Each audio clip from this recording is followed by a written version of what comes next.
mas, beri depan mas. Rangga pun yang akhirnya memilih membatalkan bekerja sama dengan teman Pak Bram yaitu Pak Sultan. Dikarenakan Rangga maupun Dewi akhirnya mengetahui jika Pak Sultan ini adalah Mr. King. Dan karena itu Pak Sultan pun tidak terima dengan apa yang telah dilakukan Rangga terhadapnya. Sehingga Pak Sultan pun mengadukan hal tersebut kepada papanya Rangga yaitu Pak Bram. Tentu saja Pak Bram pun tersinggung dengan perlakuan Rangga terhadap Pak Sultan yang menurut Pak Bram adalah pengusaha yang sangat berpengaruh di kotanya. Dan banyak sekali yang ingin bekerja sama dengan Pak Sultan. Belum lagi Pak Bram yakin jika Rangga melakukan hal itu hanya demi ingin betul-betul menikah dengan Dewi. Namun di adegan selanjutnya terlihat Maya dan Adrian pun yang bertengkar hebat. Lalu Maya pun akan pergi ke butik, sehingga Adrian pun yang emosi meninggalkan Maya berjalan sendirian. Namun di sisi lain terlihat di kantor ketika Benny pun mendekati Dewi demi menanyakan tentang Cinderella bertopeng. Hal itu tentunya membuat Rangga pun semakin cemburu kepada Benny yang terus berani menempel kepada Dewi. Namun di sini Dewi pun berencana akan membantu mempertemukan Benny bersama Cinderella bertopengnya tersebut. Namun Rangga pun yang sangat kepo dan tidak senang serta menyangka jika Dewi yang akan jalan bersama Benny.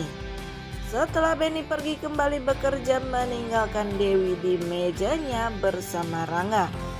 Rangga pun dengan segera menyuruh Dewi untuk masuk ke dalam ruangannya. Sesampainya Dewi di ruangan, di sini Rangga pun terbelit-belit berputar-putar menanyakan masalah pekerjaan kepada Dewi.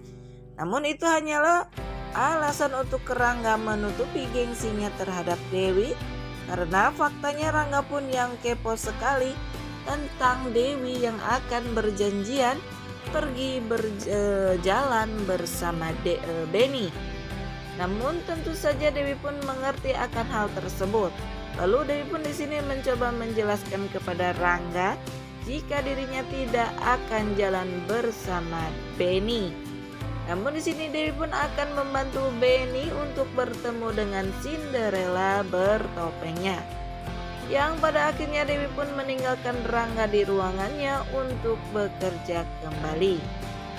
Kita lanjut di adegan selanjutnya. Nino pun yang melihat dan menemukan Maya yang tengah berjalan sendirian di tengah lebatnya hujan. Di sini akhirnya Nino pun membawa serta mengajak Maya untuk berteduh di halte terdekat. Nino tentunya merasakan jika Maya kini sedang ada masalah.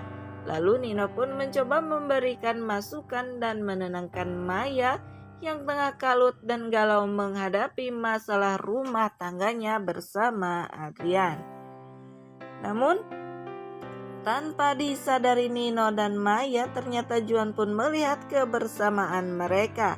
Sehingga menurut Juan ini adalah kesempatan bagi Juan untuk membalas dendam kepada si April.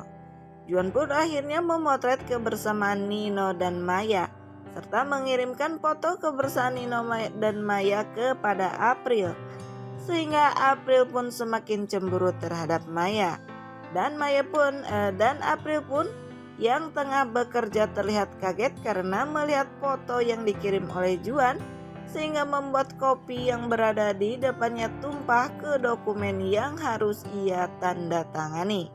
Sehingga April pun dimarah oleh kurir yang mengantar dokumen tersebut. Namun di adegan selanjutnya terlihat Rindu pun yang memang merindukan tantenya yaitu Maya datang ke butik Maya bersama Oma Yuna. Namun Rindu dan Oma Yuna tidak bertemu dengan Maya, malah bertemu dengan Adrian yang baru saja datang. Oma Yuna pun bertanya kepada Adrian mengapa Adrian tidak bersama Maya. Namun Adrian pun beralasan jika Maya tadi lebih memilih pergi sendiri ke butiknya, maka dari itu kini Adrian datang ke butik untuk mencari Maya. Namun Adrian pun yang melihat Rindu sedih karena tidak dapat bertemu dengan tantenya. Di sini Adrian mencoba mencari perhatian Rindu dengan cara mengajak Rindu jalan-jalan hingga makan di kafe bersama Oma Yuna. Yang pada akhirnya Rindu maupun Oma Yuna mengikuti Adrian jalan-jalan ke mall dan makan di kafe. Namun ketika di kafe terlihat Adrian pun yang membelai kepala Rindu, dan di hatinya Adrian pun berbisik, andai saja dirinya dapat mengatakan jika dirinya adalah ayah kandung dari Rindu dan mengatakan hal tersebut kepada Rindu. Dan tentu saja Oma Yuna pun yang menyaksikan bagaimana Adrian membelai Rindu dengan penuh kasih sayang. Di sini Oma Yuna pun sempat curiga karena Adrian yang sangat sayang terhadap Rindu seperti kepada anak kandungnya sendiri. Namun di sisi lain terlihat si Lastri yang gelisah karena Mas Benny yang selalu mencari tahu tentang Cinderella bertopeng yang itu adalah dirinya. Namun di sini Dewi pun menyarankan kepada Lastri harus sampai kapan Lastri bersembunyi di balik Cinderella bertopeng tersebut. Dewi pun mengatakan jika Lastri pun harus menjadi diri sendiri. Namun selanjutnya Rindu pun mengatakan jika dirinya pun harus memberitahu Dewi karena Rindu sedang jalan bersama Adrian. Maka dari sini Oma Yuna pun mencoba menghubungi Dewi, namun dilarang oleh Adrian karena Adrian punlah yang bersedia jika dirinya yang akan menghubungi Dewi. Namun Adrian pun tahu jika Adrian yang berbicara kepada Dewi, Dewi pun tidak akan pernah mau berbicara dengannya. Sehingga Adrian pun memberikan handphonenya kepada Rindu.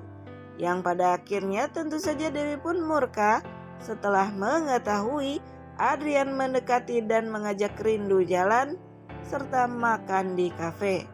Namun terlihat di kantor si Gladys pun yang diam-diam mendengarkan pembicaraan Dewi yang menelpon Adrian, yang terlihat Dewi pun sangat murka terhadap Adrian. Nah pemirsa, mungkin itulah sekilas ulasan yang dapat channel ini hadirkan tentang sinetron Dewi Rindu. Dan bagi kalian yang masih penasaran dengan alur cerita selanjutnya, saksikan keseruan sinetron Dewi Rindu yang tayang setiap hari pukul 19.15 waktu Indonesia Barat hanya di SCTV 1 untuk semua. Mohon maaf apabila ada kata-kata ataupun dalam penyampaian saya yang kurang baik. Sekian dan terima kasih. Saya pamit undur diri. Wassalamualaikum warahmatullahi wabarakatuh.